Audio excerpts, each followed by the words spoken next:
예, 첫 시간에 히브리서 7장 23절로 25절 답은 맞췄는데 다시 읽고 시작합니다. 제사장된 그들의 수요가 아론 반차 제사장들의 수요가 많다는 거예요. 죽음으로 말미암아 항상 잊지 못하미로되 예수는 영원히 계심으로 그 제사장 직분도 갈리지 아니하느니라. 그러므로 자기를 힘입어 하나님께 나아가는 자들을 온전히 구원하실 수 있으니 이는 그가 항상 살아계셔서 그들을 위하여 자기를 힘입어 하나님께 나아가는 자들을 위하여 간구하시니라 했어요. 그 영이 되신 주님의 중재가 우리는 끝까지 필요한 것을 이해할 수가 있고, 구약은 사제들이 무시로 하나님의 영광에 들어와 죽임을 당하지 말라고 경고하셨으나 신약의 본문은 때를 따라 돕는 은혜를 얻기 위하여, 그러니까 뭐가 내가 서 있을 때만 은혜를 입는 게 아니죠. 넘어진 경우는 은혜가 더 필요하죠. 은혜의 보좌 앞에 담대히 나아가라고 정반대의 권면을 하시는데 이것이 복음입니다. 자, 히브리서 9장 7절로 10절 오직 둘째 장막은 대제사장이 홀로 1년에 한 번 들어가되, 레위기 16장에서 이게 인용하는 말이에요.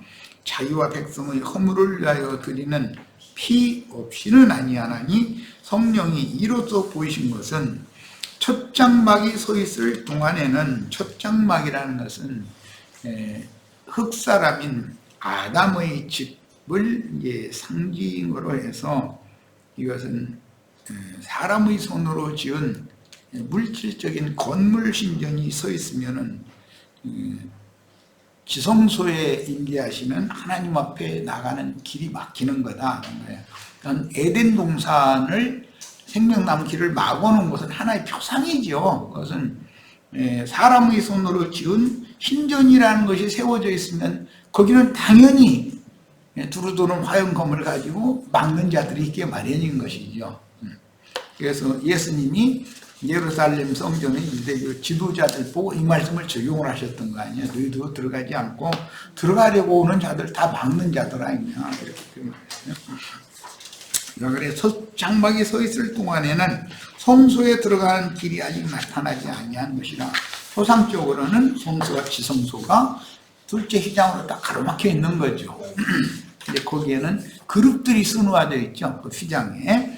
자, 흙집인 육의 몸을 상징하는 사람의 손으로 지은 건물 신전이 서 있다면 하나님의 영광에 나아가는 생명나무 길이 막혔다는 증표이니, 성당이나 예배당 건물에 대회로 모여서 종교仪式를 행하는 종교인들은 자칭 말씀의 검을 휘둘러서 자신도 들어가지 않고 들어가고자 하는 자들을 막는 자들에게 막혀 하나님의 영광 앞에 들어갈 수가 없습니다. 신부나 목사들이 하는 짓이 뭔가를 알는지 잘 알아야 되는 거죠. 이 장막은 현재까지의 비유니, 이에 따라 드리는 예물과 제사는 섬기는 자를 그 양심상 온전하게 할 수 없나니, 사람의 손으로 지은 물질적인 건물 신전과 여기는 핏부림 받은 청결케 된 양심을 가진 혼, 이 사람들을 통해서 세우는 하나님의 참 장막을 지금 대조하는 거예요. 사람의 손으로 지은 전과 하나님이 친히 지으신 전은 대비된다는 말이에요. 그런데 하나님이 친히 지으신 성전의 건축 자재들은 양심이 깨끗해진 사람 속에 진리의 말씀이 심어져 가지고 거듭난 영혼들만, 그 혼들만 모아서 더 크고 온전한 참장막을 세우는 것이, 이게 진짜 하나님이 성전이라는 것이죠. 이런 개념이 기독교계의 사람들에게는 전혀 없어요. 예배당이나 성당, 이게 하나님의 집이라고 이래버리니까 거기 심지어 그게 교회라고 그러고 막 신전이라고 그러고, 강대상 보고는 또 거의 제단이라고 그러지, 또 막 이러고 앉는 건데 뭐. 자, 이런 것은 먹고 마시는 것과 여러 가지 씻는 것과 함께 육체의 예법일 뿐이며, 육체의 예법만을 그렇게 몰두해. 언제까지? 개혁할 때까지만 맡겨둔 것이다. 그건 모형이다. 그거는 조상일 뿐이고, 개혁할 때까지라는 것은 사람의 손으로 지은 건물 신전을 무너뜨려버리고 하나님께서 피로 사신 영혼들을 건축자재로 삼아서 주님의 몸된 교회로 세우실 때까지만 임시로, 개혁될 때까지 완전한 것으로 바꿀 때까지만 임시 맡겨놓은 거다 이거예요. 임시. 그런데 주님께서는 하나님이 거하는 임재초소를 완전하게 새로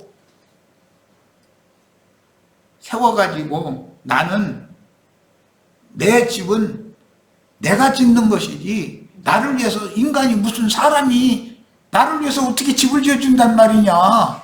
나의 집은 우주가 전체가 다 내 집인데, 그러니까 새 우주는 교회를 말하는 것이단 말이야.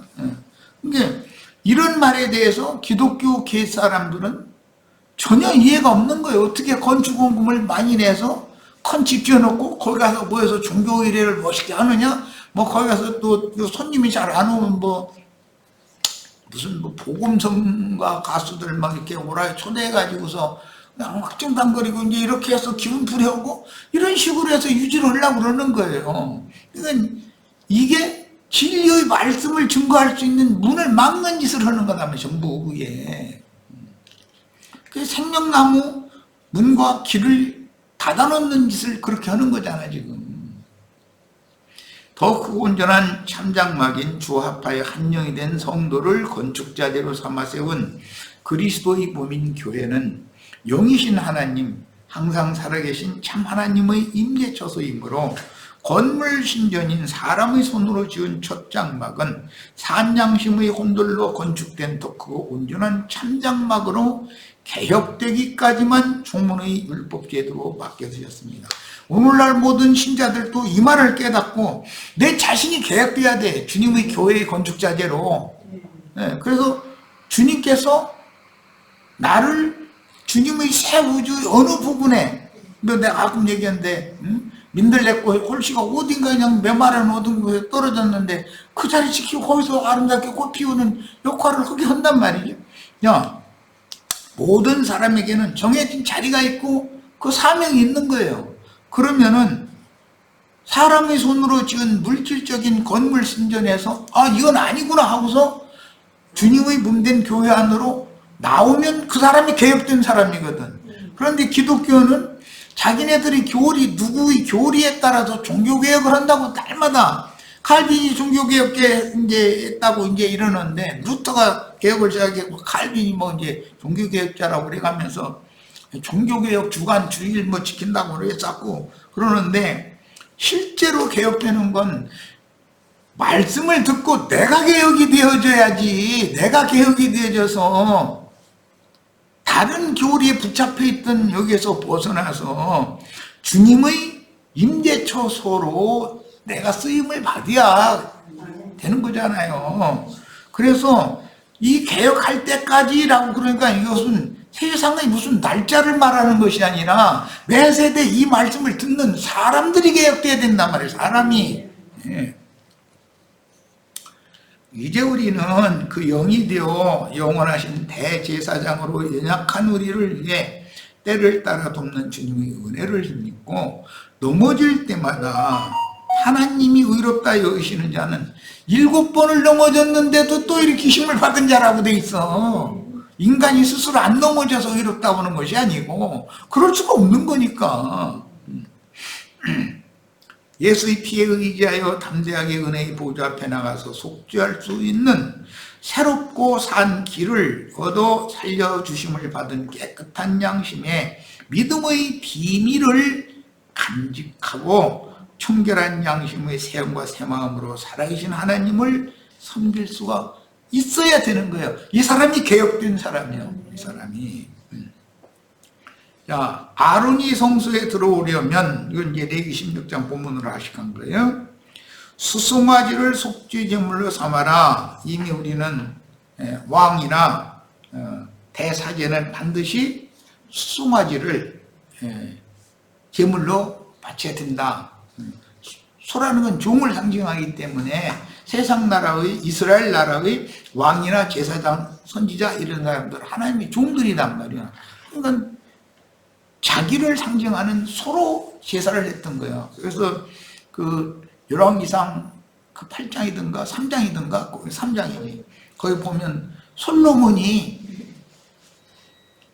아니 소로 1000마리나 들여가지고서 제사를 했다 이렇게 돼 있는 본문을 갖다가 1000 번제를 드렸다 이래가지고 1000날 동안 번제를 드렸는데 저 어떤 목사가 한 얘기인데 이거 오래된 얘기야. 하루에 1000원씩만 날마다 1000날을 넣으면 얼마를 내는 거예요? 1000에다 1000을 곱하면 100만 원이요. 100만 원인가? 그러면은 100배의 그들 주고 지혜와 뭣도 주고 그냥 막 다 준다는 거요.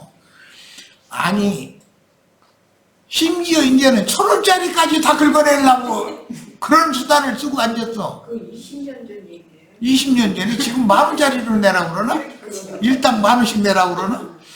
아이 우리 시제들한테 내가 혹시 하루에 10,000원씩만 갖다 헌금통에 놓을 테가 갖다 그러면은 1000날 지나면은 큰 돈 이제 생기게 해줄 거라고 이제 만약에 그러려면 미쳤느냐고 이러고서 따지야지. 그걸 고지를 듣고서 한다는 게 사람들이 얼마나 어리석으냐를 보여주잖아. 이게 뭔가 욕심이 가득한 사람들을 그런 대다바에 치는 일본 말인데 이건 사기치는 사람들이 달라붙는 거거든. 그들이 욕심 때문에 거기에 속는 거예요. 맑은 정신이면 절대 속지 않거든. 그럴 리가 있느냐 이러지. 자, 속죄제물로는 수송아지를 드리고 번제물로는 수양을 드리라 이렇게 돼 있죠. 아까 이미 말씀드렸어요. 제사장이니까 속죄제물로 수송아지를 드리는 거예요. 대제사장이니까. 그러나 만약에 일반 백성일 것 같으면 속죄제물을 염소로 드리라고 아까 이미 말씀 나눴죠. 속죄제물은 염소, 번제제물은 양이란 말이에요. 그런데 항상 수컷을 드린다. 번제물로 삼고 거룩한 세마포 속옷을 입으며 세마포 속바지를 몸에 입고 세마포 띠를 끼며 세마포 관을 쓸지니 이것은 거룩한 옷이라. 이건 대사제의 제례복을 말하는 거예요.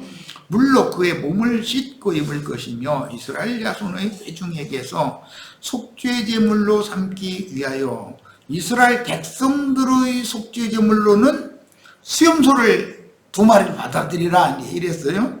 대제사장을 위해서는 수송아지를 속죄제물로 썼죠. 백성들의 속죄를 위해서는 수염소로 바치는 거예요.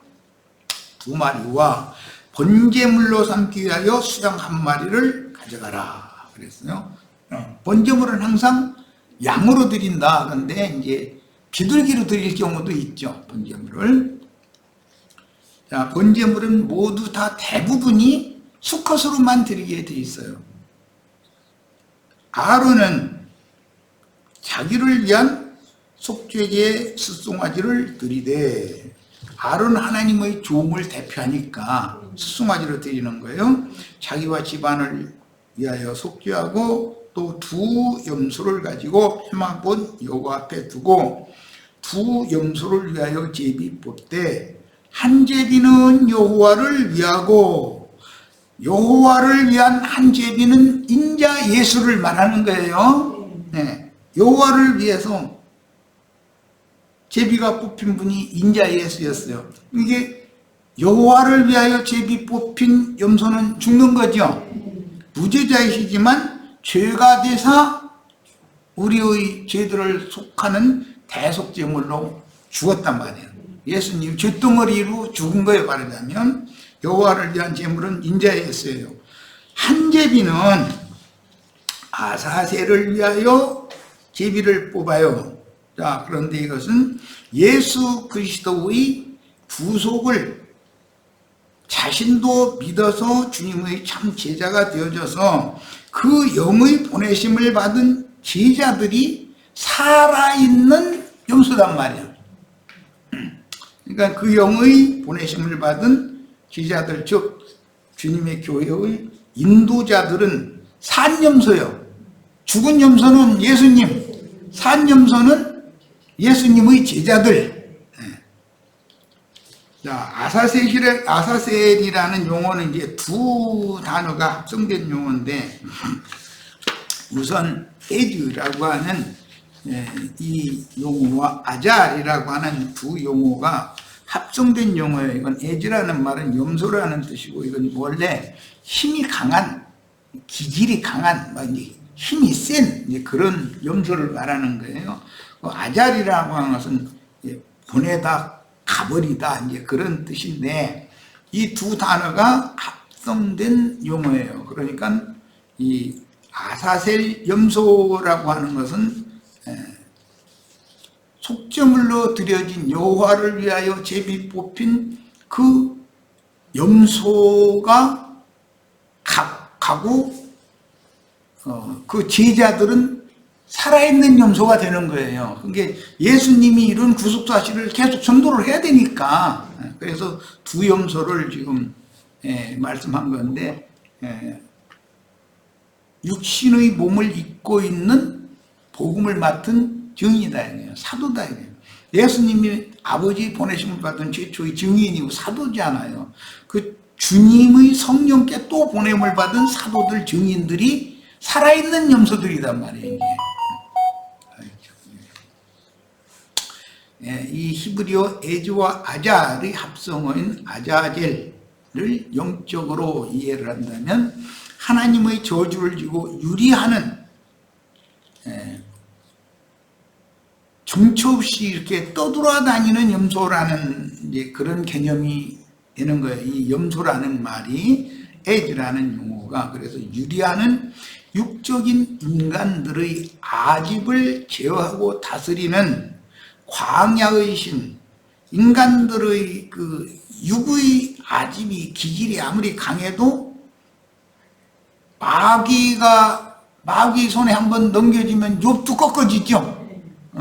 욥 같은 사람도 이게 제어할 수 있으니까 이 광야의 신은 대단한 신이죠. 그런데 그보다 더 큰 힘을 가진 분이 예수 그리스도의 성령이죠. 이제 마태복음 12장에 보면 그 바알세불이 힘센 자잖아요. 그런데 바알세불의 집에 있는 세간들을 빼오는 바알세불보다 더 힘이 센 자가 있어. 이제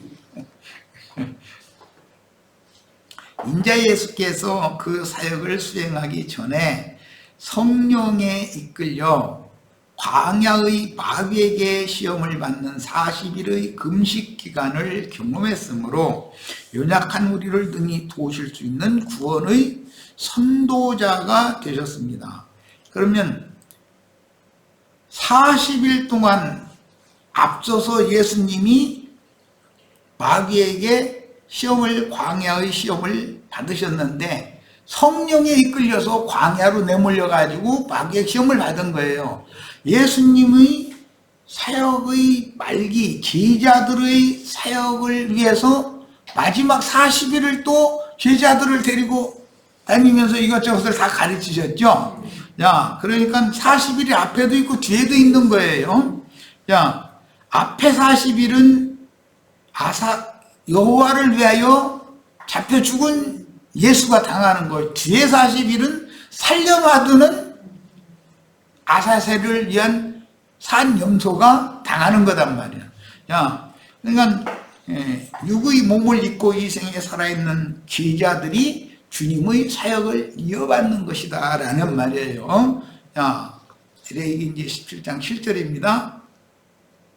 이 말은 이 아사셀을 위한 염소라는 의미를 이제 설명하느라고 레위기 17장 말씀을 미리 당겨다 인용을 해드린 거예요. 그들은 전에 음란하게 섬기던 수염소에게 다시 제사하지 말 것이니라. 레위기 16장 넘어 이제 17장에 가면 이스라엘 백성들이 전에 음란하게 섬겼다는 우상 숭배했다는 말인데 수염소한테 제사를 했다는 거예요. 하나님한테 온 걸로 그들은 그렇게 했다고 하는데 사실은 수염소가 그 제사를 다 받았다는 거예요. 자, 이는 그들이 대대로 지킬 영원한 규례니라 그랬는데 이 하지 말라는 짓을 역대하 11장 14절로 15절에 보면 여로보암이 하나님의 왕국의 북조 10지파를 쪼개가지고 자기 왕국을 세웠죠. 그자가 하는 짓이 나와요. 레위 사람들이 자기들의 마을들과 산업을 떠나 유다와 예루살렘에 이르렀으니 레위인들은 48성읍에 흩어져 살게 돼 있죠. 그 중에 6성읍은 도피성이라 해서 거긴 제사장들이 사는 성읍이에요. 그런데 거기를 떠나서 예루살렘이 이르렀는데 왜 그랬느냐? 이는 여로보암과 북이스라엘 여러 지역에 레위인들을 위한 제사장들을 위한 성읍들이 있었는데 거기서 못 살게 한다 이거예요. 이 여로보암이 왕이 되더니 그의 아들들이 여로보암과 그의 아들들이 그들을 해임하여 북이스라엘 10지파 땅에 있는 제사장들을 해고시켜버렸다는 거예요. 제사장 노릇을 못하게 여호와께 제사장의 직분을 행하지 못하게 하고 여로보암이 여러 산당과 수염소 우상과 자기가 만든 송아지 우상을 위하여 친히 제사장들을 지무대로 세워버렸다. 자, 주님께서 세운 제사장들은 패버리고 신학교 졸업한 사람들로 제사장이라고 해서 엉터리로 세웠다 이 말이에요. 말하자면 하나님이 세운 제사장들, 주님께서 세운 제자들, 즉 이 말은 광야의 신 아사셀을 위하여 제비 뽑혀서 살아서 광야의 신에게 보내어진 그 주님의 제자들의 직분은 패버리고 세상의 규례에 따라서 신학교에서 제사장들을 임의로 양성해가지고 위임시켜버렸다 그 말이에요. 말하자면 자, 마태복음 4장 1절로 11절을 봅니다. 이것은 여호와를 위하여 제비 뽑힌 예수님이 먼저 성령에 이끌려서 광야의 신 마귀에게 시험받는 얘기가 나오는 거예요. 사역을 시작하기 전에 반드시 이게 있는 거예요. 그때 예수께서 성령에게 이끌려 그때라는 요한에게 침례를 받고 나서 이제 사역을 시작하기 직전에 그 말이요. 성령에 이끌려 마귀에게 시험을 받으러 광야로 가서 40일을 밤낮으로 금식하신 후에 죽이시니라. 이제 세 가지 시험을 하죠. 자, 그런데 말씀으로 다 이겼어요. 누가복음 4장 1절로 13절에도 예수께서 성령의 충만함을 입어 요단강에서 돌아오사 요한의 침례를 받고 돌아오셨다는 거예요. 광야에서 40일 동안 성령에게 이끌리시며 마귀에게 시험을 받으시더라. 이렇게 예수님이 앞서서 이런 본을 딱 세운다. 예수님은 여호와를 위해 제비 뽑힌 수염소죠. 자, 이 예수님이 구속을 이룬 후에 그분의 사역을 제자들에게 맡기면 제자들은 또 성령에 이끌려서 광야로 가서 40일 동안을 마귀 시험을 받아야 된다는 거예요. 야, 그런데 이제 계시록을 인용을 했어요. 계시록 17장 1절로 4절. 어린 양의 신부를 보시려면 그 높은 산으로 요한을 데려가서 보여주셔야죠. 그런데 심판받을 큰 성 바벨론 많은 물이 앉은 큰 음녀가 받을 심판에 대하여 계시를 해 주시려면은 어디로 데려가는 이제 봅니다. 또 7 대접을 가진 7 천사 중 하나가 와서 내게 말하여 이르되 이리 오라. 많은 물 위에 앉은 큰 음녀가 받을 심판을 네게 보이리라. 많은 물 위에 앉은 큰 음녀라는 건 세상 교계를 말하는 거예요. 땅의 임금들도 그녀와 더불어 행함하였고 땅에 사는 자들도, 여기 땅에 거하는 자들이라고 하는 것은 땅에서 올라온 짐승들이고 땅의 왕족들이고 하늘 성전의 성소에서 하나님 앞에 피값을 신원해 달라고, 피를 신원해 달라고 호소하는 자들, 죽인 자들이 땅에 사는 자들이잖아요. 예, 가인의 길에 행하는 자들이야. 다른 말로 말해서 그 땅의 기업을 가지고 땅에서 난 것으로 제사를 한 사람이 최초의 제사장이 가인이었기 때문에 이게 계속 이어지는 거예요. 이제 그래서 땅에 사는 자들로 그 음행의 포도주에 취하였다고, 곧 성령으로 나를 데리고 광야로 가니라. 땅에 사는 자들이라는 것은 음녀의 잔을 마시고 그 뱀의 독이 들어있는 독주에다 취한 자들이죠. 세상 교계 사람들이라고 하는 것은 즉 여로보암이 임의로 금송아지 우상은 이제 여로보암 자신을 말하는 것이고, 수염소 우상이라는 건 그가 세운 제사장들, 거짓 제사장들이죠. 그들은 다 수염소들이거든. 자, 그런 우상을 숭배하게 하는 일을 여로보암이 한 것과 똑같은 일이 오늘날의 세상 교계에 그대로 지금 재현되고 있다 이 말이에요. 그런데 음녀의 심판을 보여주시기 위해서는 요한을 데리고 광야로 갔다고 되어 있어요. 거룩한 성 새 예루살렘 어린 양의 신부를 보여주기 위해서는 크고 높은 산으로 데려가셨다고 그랬어요. 자, 내가 보니, 요한이 이제 그 광야에서 음녀를 보는 거예요. 여자가 붉은 빛 짐승을 탔는데 그 짐승의 몸에 하나님을 모독하는 이름들이 가득하고 7머리와 10뿔이 있으며, 그 여자는 자주빛과 붉은 빛 옷을 입고 금과 보석과 진주로 꾸미고 손에 금잔을 가졌는데 가증한 물건과 그 음행의 더러운 것들이 가득하더라. 음료의 잔에는 독주가 들어있는데 그 부정한 것들이 다 들어있는 거죠. 그게 그것이 이제 롯의 두 딸들의 잔이죠. 이게 이제 비유지.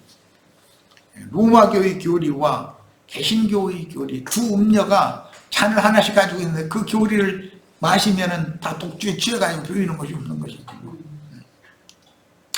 자, 아론은 여호와를 위하여 제비 뽑은 염소를 속죄제로 드리고, 아사셀을 위하여 제비 뽑은 염소는 산채로, 예수는 여호와를 위하여 제비 뽑힌 예수는 죽죠. 그런데 주님의 제자들은 또 다 죽여버리면 안 되잖아요. 산채로 여호와 앞에 두었다가 그것으로 속죄하고 아사셀을 위하여 광야로 보내라 이랬어요. 그러니까 왜 광야로 가는가? 광야로 보내려면 성령에 이끌려서 가야죠. 그러니까 그 광야로 보낼 사람이 이미 율법에 정해져 있다고 해요. 아사셀을 위한 염소를 광야로 보낼 사람이 정해져 있어. 그런데 그것은 인자 예수는 죽었지만 그 영은 살려주는 영이 되어져 가지고, 예수님은 성령에 이끌려서 광야 시험 받으러 갔지만 제자들은 그 영께, 예수 그리스도의 성령께 이끌려서 광야의 신 아사셀에게 시험 받으러 가는 거예요 지금. 그러니까 예수 그리스도의 성령은 제자들을 아사셀한테 가서 시험 받도록 보내시는 것이죠 지금. 자, 아사셀을 위하여 제비 뽑은 염소에 대한 개념을 이해를 시키기 위해서 히브리서 13장 1절로 9절을 인용했어요. 형제 사랑하기를 계속하고 손님 대접하기를 잊지 말라. 형제가 손님으로 우리 집에 올 수 있는 거죠.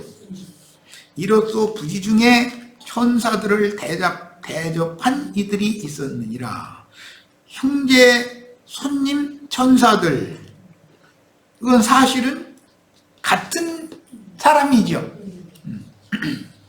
너희도 함께 갇힌 것 같이, 이때 당시는 복음을 위하여 로마 감옥이나 다른 어떤 감옥에 갇힌 이제 증인들이 있었던 것을 말하는 거죠.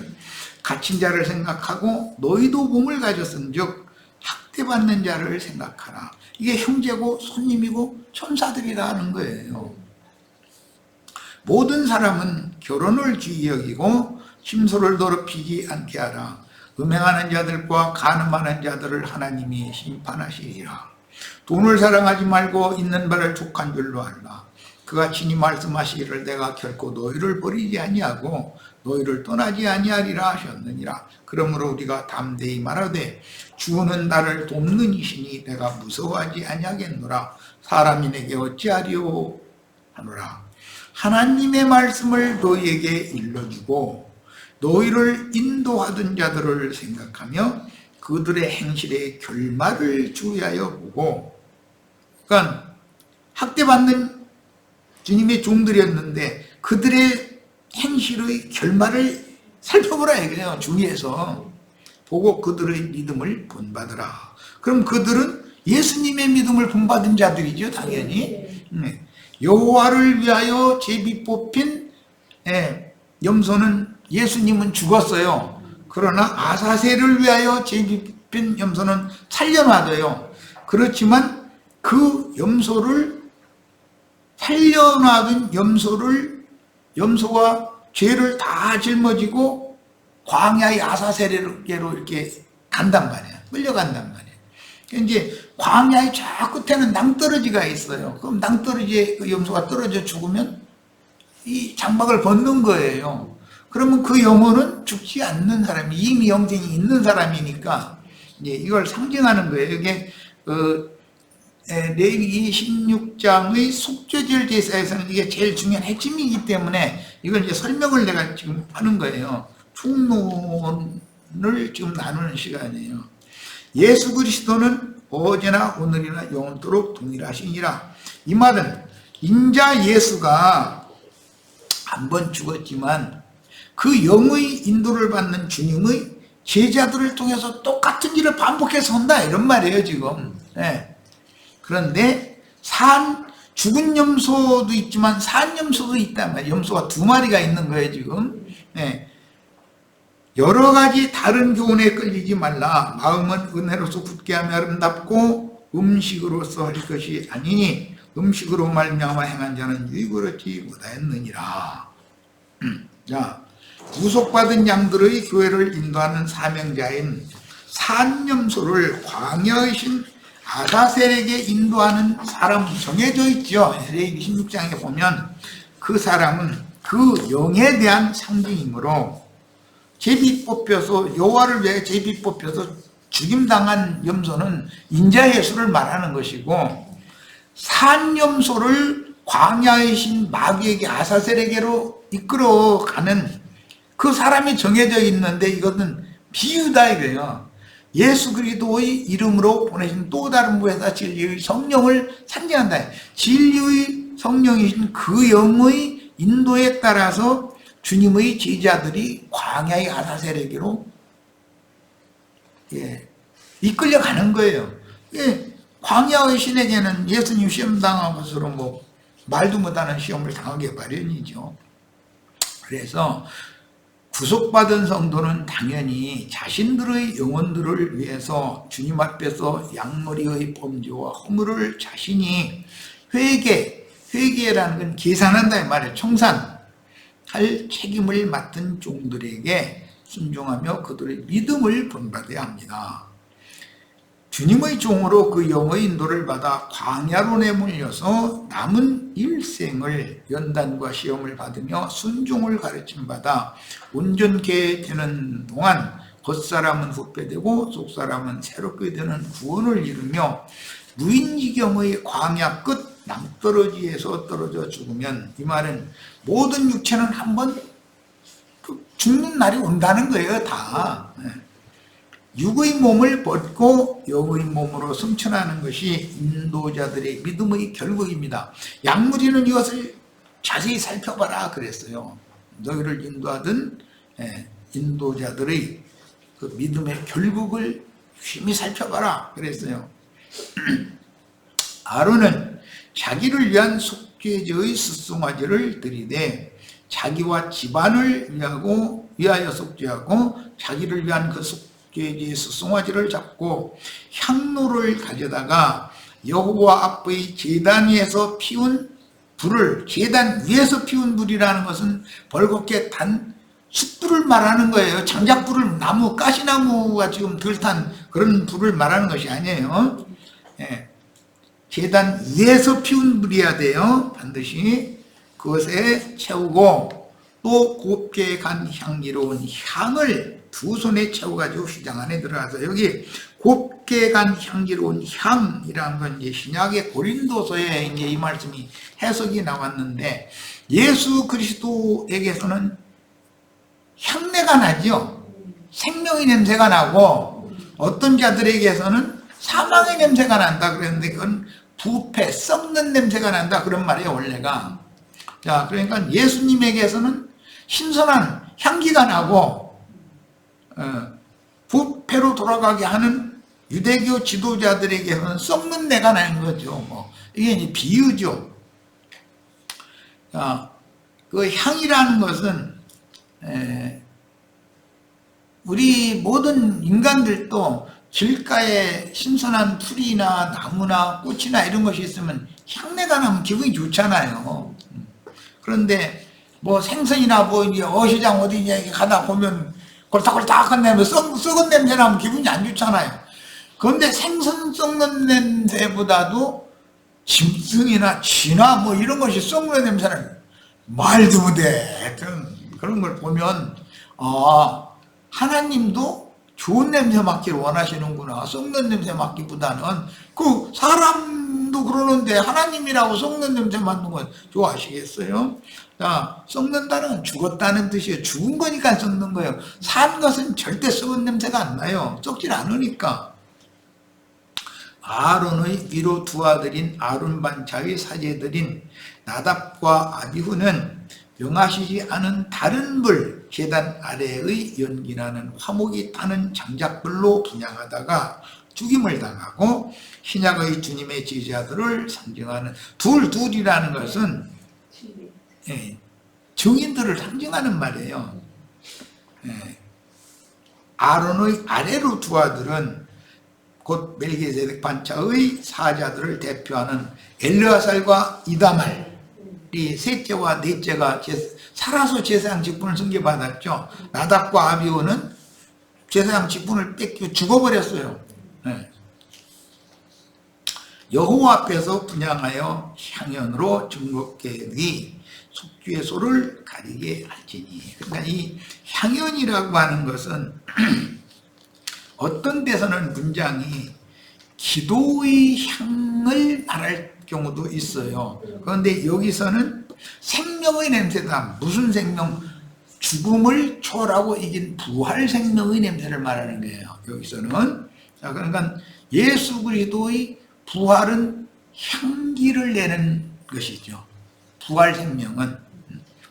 증거궤의 속죄소를 가리게 할지니 그리하면 그가 죽지 아니할 것이며, 그는 또 숫송아지의 피를 가져다가 손가락으로 속죄소 동쪽에 뿌리고 또 손가락으로 그 피를 속죄소 앞에 7번 뿌릴 것이며, 또 백성을 위한 속죄제 염소를 잡아 그 피를 가지고 휘장 안에 들어가서 그 숫송아지 피로 행함 같이 그 피로 행하여 속죄소 위와 속죄소 앞에 뿌릴지며. 속죄소 위에 뿌리는 것은 그 속죄소의 동편, 동편이라는 해가 돋는 쪽을 늘 이제 상징하는 거기 때문에 동쪽에 이렇게 피를 뿌리고, 그냥 속죄소 앞에 정면에다가 이제 뿌리고 이렇게 피를 뿌리라는 거예요.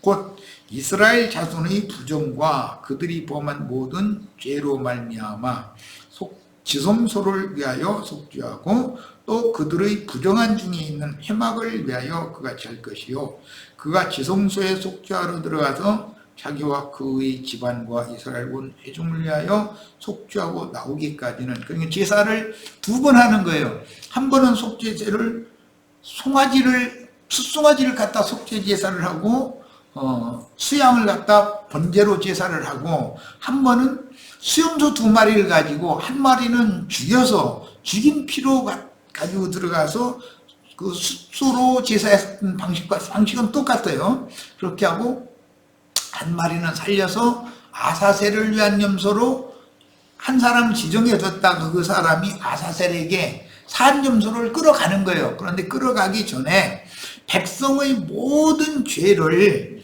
그 산염소의 머리에 안수를 해서 전가시켜 가지고서 보내는 거예요. 자, 이 말은 이제 아까 우리 이제 히브리서 13장 읽었는데, 믿는 이들의 인도자인 장로들은 믿는 이들의 모든 죄를 대신 자기가 져야 된다 이거예요.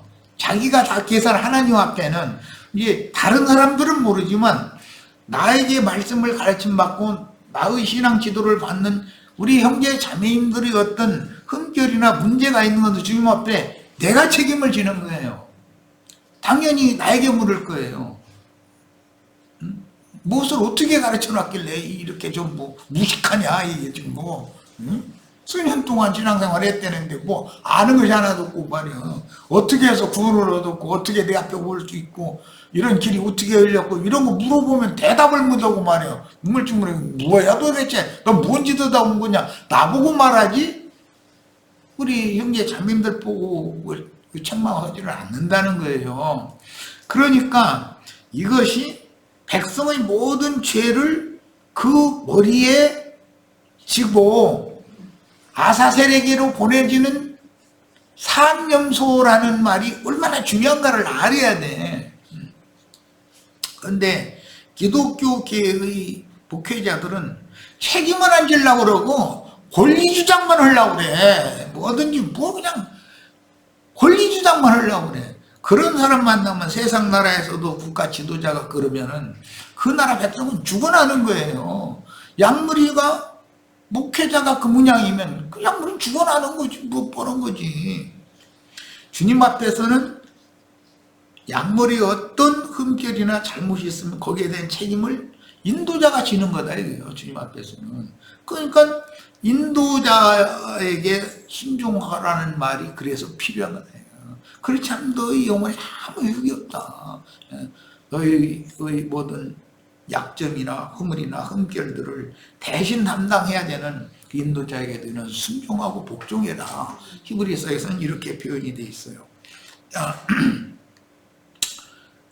곧 이스라엘 자손의 부정과 그들이 범한 모든 죄로 말미암아 지성소를 위하여 속죄하고 그들의 부정한 중에 있는 회막을 위하여 그같이 할 것이요 그가 지성소에 속죄하러 들어가서 자기와 그 집안과 이스라엘 온 회중을 위하여 속죄하고 나오기까지는 누구든지 회막에 있지 못할 것이며 그는 여호와 앞 제단으로 나와서 그것을 위하여 속죄할지니 곧 그 숫송아지 피와 염소의 피를 가져다가 제단 귀퉁이 뿔들에 바르고 그 손가락으로 바르라는 말씀에서는 반드시 우슬초묶음이 필요한 거예요. 그 뿔들이 빨갛게 노트가 불달아 있는데 만약에 손으로 막 바를 수는 없죠. 그러니까 거기서는 우슬초 다발로 피를 찍어다 바르는 거예요. 그런 다음에 멀리 서서 피를 찍어서 뿌리는 경우는 손가락으로 제사장이 직접 이렇게 하는 거예요. 그 피를 그 위에 7번 뿌려 이스라엘 자손이 규정해서 제단을 성결하게 할 것이요 그 지성소와 회막과 제단을 위하여 속죄하기를 마친 후에 살아있는 염소를 드리되 이것은 아사셀을 위하여 제비 염소죠. 살아있는 염소니까 죽은 염소는 여호와를 위하여 제비 뽑힌 염소예요. 그 죽은 염소의 피로 제사를 하는 거예요. 산 염소는 피 흘림이 없으니까 그 피로 제사하는 건 아니죠. 아론은 그의 두 손으로 살아있는 염소의 머리에 안수하여 이스라엘 자손의 모든 불의와 그 범한 모든 죄를 아뢰고 그 죄를 염소의 머리에 두어라 그랬어요. 산염소가 실제로 이스라엘 백성들의 죄를 대신 책임지는 거다 이 말이란 말이에요 지금. 이게 이제 히브리서 13장에 이 말씀을 설명을 하는 말씀이 아까 인도자에게 순종하고 복종하라. 왜? 그들은 너의 모든 죄와 허물들을 대신 하나님 앞에서 회개해야 될 자로 하나님이 세운 자들이다. 그러니까 그들의 믿음의 결국을 본받아야 되고 유심봐야 되고 그들의 인도 직분에 순종하고 복종해라 이렇게 돼 있어요. 그 죄를 염소의 머리에 두어 산염소의 머리에 두는 거예요. 백성들의 죄를 미리 정한 사람에게 맡겨 광야로 보낼지니 그랬어요. 그럼 미리 정한 사람은 인자는 죽었지만 영으로는 다시 사신 분이죠. 똑같은 그리스도를 말하지만 죽은 예수와 살려주는 예수가 있는 거죠 지금. 염소가 그들의 모든 불의를 지고 접근하기 어려운 땅에 이르거든. 접근하기 어려운 땅이라는 것은 인적이 없는 땅에 이른다 이 말이에요. 그러니까 산자로서는 거기 갈 수가 없는 거죠. 거기는 죽으러 나가는 거니까.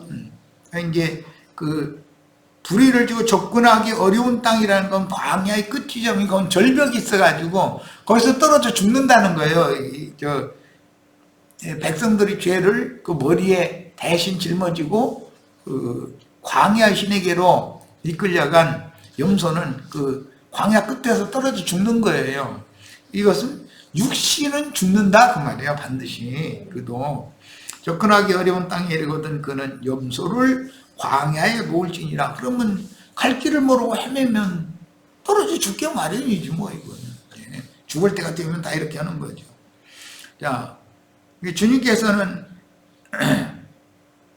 당신의 제자들이 그 남은 인생을 헌신을 받으시는데 그 대신 그 남은 인생의 중국은 데려가시는 거죠.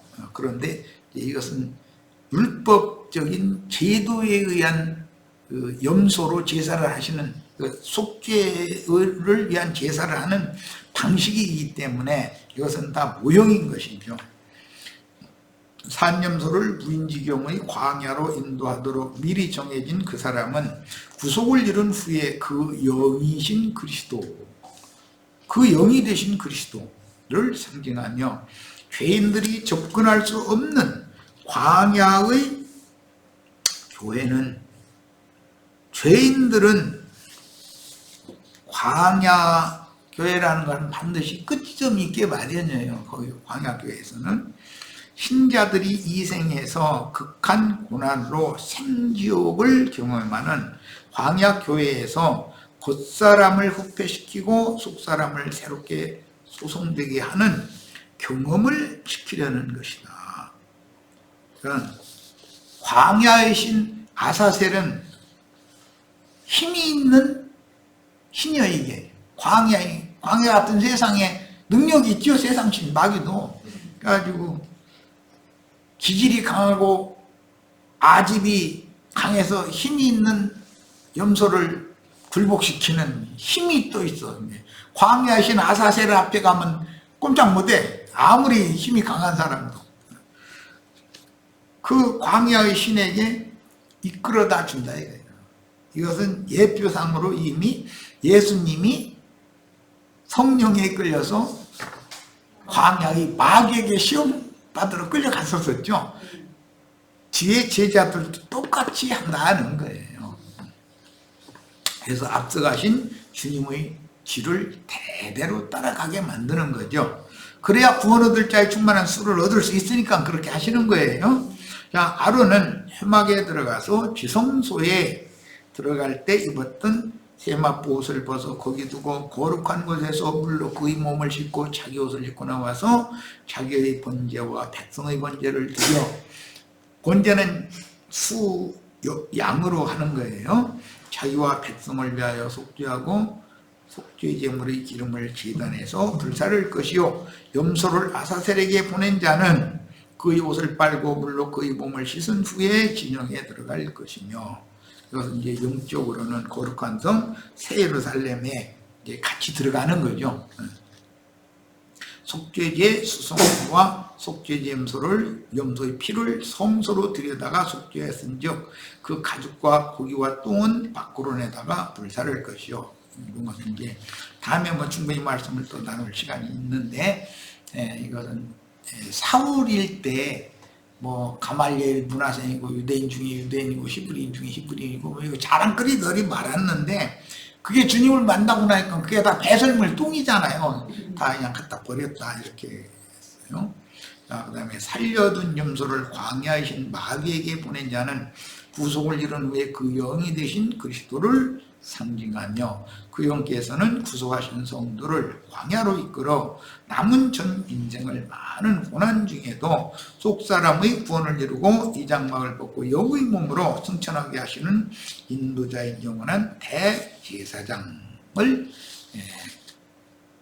살아있는 그 속죄제 염소를 광야이신 아사셀에게로 끌어다가 무인지경까지 끌고 가서 거기서 놔준다 이렇게 했어요. 성령께서 붙잡고 있다가 놔버리면 당떨어져 헤매다가 당떨어져 떨어져 이제 죽는 거죠. 이제 이게 다 표상이죠. 자, 오늘은 여기까지 일단 큰 윤곽을 뭐 끝까지는 다 못 읽었지만 어쨌든 오늘은 총론의 말씀을 이렇게 전체적으로 말씀을 나눴어요. 다음 시간부터는 이 내용들을 좀 더 구체적으로 많은 이제 설명을 필요로 하니까 말씀을 나누도록 하겠습니다. 자, 오늘 집회는 모두 마칩니다.